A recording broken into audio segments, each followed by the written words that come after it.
Hi, welcome back to Shasta's treasure YouTube channel. ನಾನಿವತ್ತು mushroom gravy ಹೇಗೆ ಮಾಡೋದಂತ ಹೇಳ್ತೇನೆ. 3-4 ಆಗುವಷ್ಟು ನೀರುಳ್ಳಿ ಹಾಗೂ ಕೊತ್ತಂಬರಿ ಸೊಪ್ಪು, ಬೇಡ್ ಸೊಪ್ಪು, ಮೆಣಸಿನಕಾಯಿ ಇಷ್ಟನ್ನು ತೊಗೊಂಡಿದ್ದೇನೆ. ಇವಾಗ ನಾನಿಲ್ಲಿ ಮಶ್ರೂಮನ್ನು ಮೀಡಿಯಮ್ ಸೈಜಿಗೆ ಕಟ್ ಮಾಡ್ತಿದ್ದೇನೆ. ಫಸ್ಟಿಗೆ ಚೆನ್ನಾಗಿ ತೊಳಿಬೇಕು. ಅದಾದಮೇಲೆ ನಮಗೆ ಯಾವ ಸೈಜ್ ಬೇಕೋ ಆ ಸೈಜಿಗೆ ಕಟ್ ಮಾಡಿಕೊಳ್ಬೇಕು. ಕಟ್ ಮಾಡಿ ಇಟ್ಕೊಂಡ ನಂತರ ನಾನು ತಗೊಂಡಂಥ ನೀರುಳ್ಳಿಯನ್ನು ಸ್ಲೈಸಾಗಿ ಕಟ್ ಮಾಡಿ ಸೈಡಲ್ಲಿ ಇಟ್ಕೊಳ್ಬೇಕು. ಇವಾಗ ನಾನು ಕೊತ್ತಂಬರಿ ಸೊಪ್ಪು, ಮೆಣಸು, ಬೆಳ್ಳುಳ್ಳಿ, ಶುಂಠಿ ಹಾಗೂ ಬೇಡ್ ಸೊಪ್ಪು ಇಷ್ಟನ್ನು ಮಿಕ್ಸಿಗೆ ಹಾಕಿ ಪೇಸ್ಟ್ ಮಾಡ್ಕೋತೇನೆ. ಇದು ಪೇಸ್ಟ್ ಆದಮೇಲೆ ನಾವೊಂದು ಪಾತ್ರೆಗೆ 3-4 ಟೇಬಲ್ ಸ್ಪೂನ್ ಆಗುವಷ್ಟು ಎಣ್ಣೆಯನ್ನು ತಗೊಂಡೆ. ಅದಕ್ಕೆ ನೀರುಳ್ಳಿಯನ್ನು ಹಾಕಿ ಫ್ರೈ ಮಾಡ್ಕೋತೇನೆ. ಇದು ಬ್ರೌನ್ ಕಲರ್ ಬರೋ ತನಕ ನಾವು ಫ್ರೈ ಮಾಡ್ಕೋಬೇಕು. ಬ್ರೌನ್ ಕಲರ್ ಬಂದ ಮೇಲೆ ನಾನು ಸ್ವಲ್ಪ ನೀರುಳ್ಳಿಯನ್ನು ಸೈಡಲ್ಲಿ ಇಟ್ಕೋತೇನೆ. ಉಳಿದ ನೀರುಳ್ಳಿಯನ್ನು ಮತ್ತೆ ಪೇಸ್ಟ್ ಮಾಡ್ಕೋತೇನೆ. ಸೊ ಇವಾಗ ಇದು ಪೇಸ್ಟ್ ಆದ ನಂತರ ಒಂದು ಪಾತ್ರೆಗೆ ಕೊತ್ತಂಬರಿ ಮೆಣಸಿನ ಪೇಸ್ಟ್ ಇತ್ತಲ್ವ, ಆ ಪೇಸ್ಟ್ ಹಾಗೂ ನೀರುಳ್ಳಿಯ ಪೇಸ್ಟನ್ನು ಹಾಕಿ ಮಶ್ರೂಮಿಗೆ ಮ್ಯಾರಿನೇಟ್ ಮಾಡ್ಕೋತೇನೆ. ಈ ಮ್ಯಾರಿನೇಟಿಗೆ 1 ಕಪ್ ಆಗುವಷ್ಟು ಮೊಸರು ಹಾಗೂ ಸೈಡಲ್ಲಿ ಇಟ್ಕೊಂಡಂಥ ನೀರುಳ್ಳಿ ಹಾಗೂ ಫ್ರೈ ಮಾಡಿದಂಥ ಆಯಿಲ್ ಇತ್ತಲ್ವ ಅದನ್ನು ಹಾಕಿ ಮಿಕ್ಸ್ ಮಾಡ್ತಾನೆ. ಇವಾಗ ಇದಕ್ಕೆ 2 ಟೇಬಲ್ ಸ್ಪೂನಷ್ಟು ಹಳದಿ ಪೌಡರ್ ಹಾಗೂ 2 ಟೇಬಲ್ ಸ್ಪೂನಷ್ಟು ಮೆಣಸಿನ ಪೌಡರ್ ಹಾಕ್ತೇನೆ.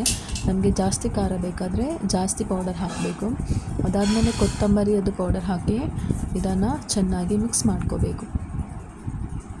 ಇದು ಮಿಕ್ಸ್ ಆದ ನಂತರ ಇದಕ್ಕೆ ನಮಗೆ ರುಚಿಗೆ ತಕ್ಕಷ್ಟು ಉಪ್ಪನ್ನು ಹಾಕಿ ಚೆನ್ನಾಗಿ ಮ್ಯಾರಿನೇಟ್ ಮಾಡಿ ಅರ್ಧ ಗಂಟೆ ಬಿಟ್ಟು ನಾವು ಇದನ್ನು ಪದಾರ್ಥ ಮಾಡ್ಕೊಳ್ತಿದ್ದೇನೆ.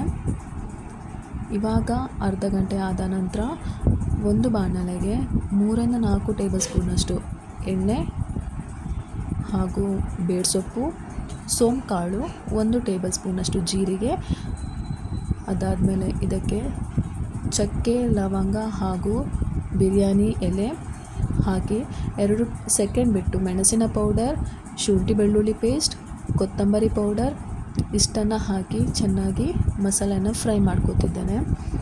ಮಸಾಲೆ ಫ್ರೈ ಆದಮೇಲೆ ನಾವು ಆಲ್ರೆಡಿ ಮ್ಯಾರಿನೇಟ್ ಮಾಡಿಟ್ಕೊಂಡಂಥ ಮಶ್ರೂಮ್ ಇತ್ತಲ್ವ ಅದನ್ನು ಇದಕ್ಕೆ ಆ್ಯಡ್ ಮಾಡ್ತಿದ್ದೇನೆ.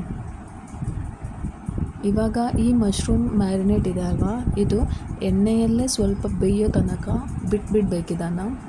ಇದು ಆದಮೇಲೆ ನಮಗೆ ಯಾವ ಗ್ರೇವಿ ಬೇಕು, ಎಷ್ಟು ತಿಕ್ನೆಸ್ ಬೇಕು ಅಷ್ಟು ತಿಕ್ನೆಸ್ಗೆ ನಾವು ಇದಕ್ಕೆ ನೀರು ಆ್ಯಡ್ ಮಾಡಬೇಕು. ನಾನಿಲ್ಲಿ 1 ಲೋಟದಷ್ಟು ನೀರು ಹಾಕ್ಕೊಂಡಿದ್ದೇನೆ.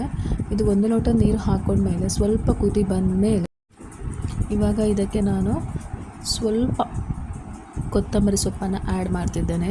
ಇದು ಸ್ವಲ್ಪ ಒಳ್ಳೆ ಫ್ಲೇವರ್ ಕೊಡ್ತದೆ. ಕೊತ್ತಂಬರಿ ಸೊಪ್ಪಿನ ಸ್ವಲ್ಪ ಟೇಸ್ಟ್ ಸಹ ಜಾಸ್ತಿ ಆಗ್ತದೆ. ಇವಾಗ ಇಷ್ಟನ್ನು ಹಾಕಿದ ನಂತರ ನಾವು ಇದನ್ನು ಚೆನ್ನಾಗಿ ಕುದಿಲಿಕ್ಕೆ ಬಿಡಬೇಕು. ಇವಾಗ ನಮ್ಮ ಮಶ್ರೂಮ್ ಗ್ರೇವಿ ತಿನ್ನಲಿಕ್ಕೆ ready. Thank you so much.